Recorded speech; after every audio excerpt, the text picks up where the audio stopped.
Sebagai sampah wibu, gua rasa lu punya paling nggak satu series yang nempel banget ke lu. Lu ngerasa ini series tuh spesial banget dan akhirnya udah jadi bagian dari kehidupan lu. Gue pribadi ada beberapa series seperti contohnya tuh Oregairo di genre drama romance, terus Vinland Saga buat series yang agak serius, Hunter x Hunter dengan cerita yang keren banget, atau Nisekoi buat koar-koar kalau waifu gue yang menang. Anyway, sesuai judul yang pengen gue omongin adalah JoJo's Bizarre Adventure. Karena ya aneh gitu loh, namanya aja bizarre gitu loh. Fanbase JoJo juga tahu diri gitu loh. Lo mau nganggap seriesnya aneh ya emang aneh. Lo mau adu argumen karena ada plot hole ya emang autornya lupa gitu loh. Anyway, gue tuh sebenarnya pas JoJo di Indo atau di komunitas internasional masih belum segede sekarang fanbase-nya. Mungkin pas zaman anime Stardust Crusader on air, gue tuh cuma pengen terlihat keren banget gitu loh. Gue nonton yang beda gitu loh, actionnya so keren gitu deh. Makanya gue nonton JoJo dulu. Tapi ya semakin dewasa gue ya tahu diri aja deh. Tujuan video ini karena gue mau flashback aja karena anime JoJo part 6 udah selesai dan part 7 ke atas itu beda universe, jadi kayak semacam tribute ke part 1 sampai part 6 gitu deh. Jadi ya video ini bakal banyak spoiler buat part 1 sampai part 6. Jadi ya mulai aja gue jabarin beberapa poin apa yang bikin gue suka sama JoJo, dimulai dari ceritanya. JoJo itu ceritanya dibagi ke beberapa part. Tiap partnya itu MC turunan dari keluarga Joestar. Ya kalau disingkat jadi JoJo gitulah namanya. Dan dia seriesnya emang aneh. Di series mana lagi lu punya masalah internal keluarga karena ada tiri yang serakah terus tiba-tiba jadi vampir dan ngacoin dunia sampai universe reset karena pendeta pengikutnya itu. Nah, dimana lagi? Atau lu ngelawan monster pencipta vampir yang dia ngakunya itu makhluk sempurna dengan bantuan tentara sambil adu bacot. Atau yang lain itu satu kota nyari pembunuh perantai yang mukanya mirip David Bowie. Atau lo mau cerita anak SMA jadi mafia dalam waktu 2 minggu.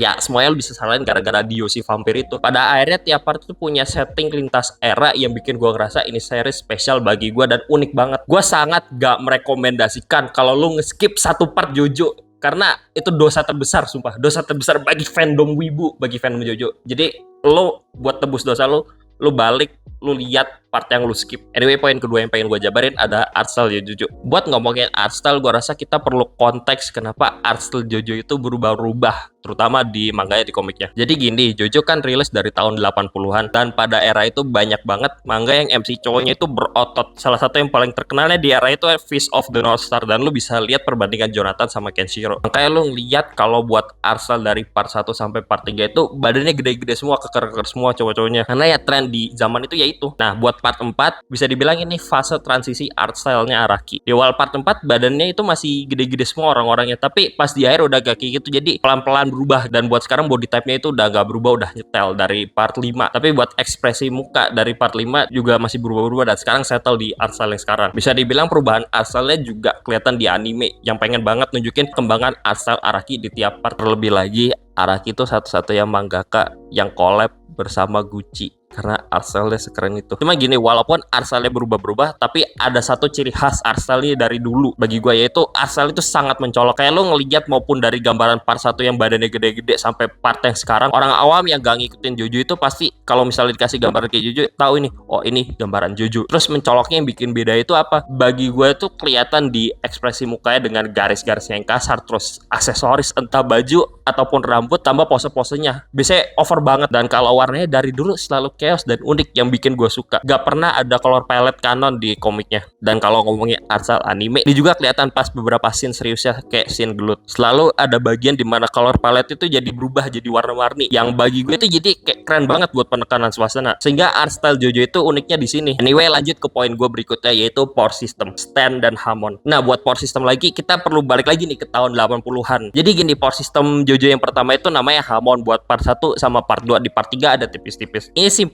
banget. Hamon itu kasarnya teknik penerapasan yang penggunanya itu bisa mengendalikan kekuatan matahari. Penggunaan yang paling sering itu kayak memperkuat fisik dan senjata yang dipakai, jadi kayak tonjokan lo, kayak tonjokan super gitu deh, dan bisa pakai buat healing gitu, bukan healing ke pantai, healing memperbaiki kayak badan lu sakit atau apa. Nah, ini tuh tren tahun 80-an juga, dimana power system itu kebanyakan kayak hand to hand, kayak physical enhancement gitu loh. Dan Hamon seringnya dipakai kayak gitu juga. Nah, power system berikutnya itu yaitu stand, dimana yang bisa bilang ini kayak merubah segalanya itu. Stand power system itu kayak bagi yang punya stand, mereka itu bisa mengeluarkan kemampuan yang merupakan representasi kepribadian mereka. Jadi kayak ada yang bentuknya kayak orang, ada yang bentuknya kayak senjata gitu. Nah, kemampuannya juga nggak sekedar memperkuat fisik doang, tapi ada yang ngeberhentiin waktu, mundurin waktu, dan jadi Adobe Premiere buat ngekat waktu. Pokoknya intinya ini tuh game changer banget, dan fight-nya itu jadi lebih kreatif dan out of the box karena sistem stand ini. Ability-nya juga makin kompleks, makin ribet.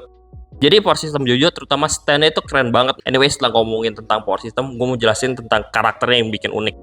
Karakter Jojo bagi gue itu sangat keren banget, dimulai dari MC-nya itu yang turunan Joestar lintas generasi, terus cast karakter pendukung yang ngidupin suasana, sampai villainnya yang keren dan aneh semua. Jadi ya cast karakter Jojo bagi gue itu aneh dan unik, beda dari yang lain gitu loh. Ini mungkin rada-rada aneh, tapi gue pengen nyebut openingnya Jojo juga. Gue ngerasa Jojo ini salah satu yang paling jago bikin opening animenya, entah dari animasi, entah dari lagu, sampai masukin spoiler diem-diem. Jojo ini paling jago banget. Ciri khasnya itu opening CGI sih, walaupun di part 5 sama part 4 ya. Part 5 sama part 4 itu nggak pakai opening CGI, tetap aja animasi itu bagus banget. Gue nyebut mereka itu jago banget bikin opening karena part 1 sama part 2 itu mendekati klimaks cerita. Itu openingnya ditambah sound effect dan gue ngerasa wah ini episode ini bakal bagus nih, bakal spesial banget. Ternyata di part 3 gue dibikin kaget lagi. Pas powernya Dio itu di reveal bisa nge-brain waktu, itu openingnya Dio nge-stop openingnya gitu loh. Habis itu pas waktunya jalan lagi langsung orang-orang lawan muda-muda deh, keren banget, hype banget itu. Habis itu gue mulai ngayal part berikutnya versi spesial lagi gimana. Buat part 4 versi Batsudas ya, kira mundurin waktu, openingnya tuh rewind dari awal sampai akhir itu keren banget. Terus mulai spekulasi lagi part 5 kayak gimana, part 5 kayak gimana. Part 5 itu bakal kayak ada 2 versi opening spesialnya gitu loh. Yang pertama pas Diavolo ngeluarin King's Crimson dan ngomong pakai bahasa Italia, ternyata masih ada versi lain ya, versi Requiem dengan Giorno itu ngeberhentiin kekuatannya si Diavolo. Kan keren banget gitu loh. Dan terakhir mungkin yang bikin gua nangis dan nostalgia pas opening Made in Heaven di part 6. Itu masukin semua elemen opening dari part 1 sampai part 6 dan nunjukin sebuah turunnya Joestar dari awal sampai part 6 itu. Gue mikir kayak ini akhir universe ya. Ini series kayak udah jadi bagian hidup gue karena gue ngikutin dari zaman gue bocah sampai sekarang kayak. Dan mungkin satu hal yang paling keren adalah memesnya. Lu suka gak suka sama Jojo, tapi sorry banget memesnya Jojo, Mei-nya Jojo ini udah sangat mainstream. Lu sadar gak sadar kayak contohnya itu To Be Continue, terus ora-ora. Ya part punya memesnya masing-masing deh yang kayak mungkin terkenal. Ada sih yang masih jadi kayak inside jokesnya fandom Jojo kayak doang, karena lu buat memahami konteksnya lu perlu masuk fandomnya dulu gitu. Tapi balik lagi banyak banget yang udah mainstream dan salah satu yang paling terkenal ini. Kesimpulannya ya gue suka Jojo ini karena series itu ada keren dan bagus, semua jadi satu dan udah jadi bagian hidup gue aja gitu loh. Udah gitu aja. Bye.